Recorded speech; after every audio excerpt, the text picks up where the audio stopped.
In this video, I'm going to show you how to add an image in Adobe Express.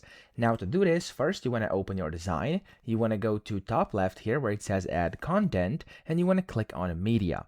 From here, you want to go to photos over here, or you could just go to all, it doesn't really matter. And then here you can of course upload from your device. You can generate an image, or you could choose any of the stock photos, or of course different designs you have over here. I'm just gonna go ahead and show you each and every single one of these. I'm gonna go and upload from device first. Then you want to find the image. I'm gonna go here and pick, for example, this one and click on open. And there we go. As you can see, the image has been added to Adobe Express. Over here, it's now loading, which means it's going to be saved into your library.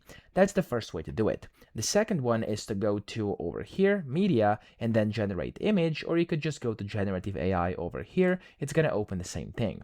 Pick your image size. I'm going to go landscape over here, and I'm simply going to go and describe what I would like to see over here, okay? You could select the model as well, and then what you want to see. I'm just going to use Firefly over here, and I'm going to type in a cat, okay? Something super simple. Of course, you can go as much detail as you want. You can also add composition and style reference images, content type, and styles as well. I'm just going to leave it like it is and click on create, and it's also going to add the image in Adobe Express that way, okay? Now this is going to take a few seconds to generate, and it's going to take a credit from your AI credits. You could always check them by clicking top right to your account, and you can see how many you have left.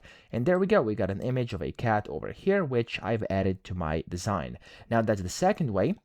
And then, of course, over here, if you want to add some media, there's also going to be recently used, featured, seasonal, etc. You can click on, and they're going to get added onto your design. You could also find your stuff over here, which are your uploads. So the recent uploads you had, you're going to be able to find them over here inside your uploads, okay?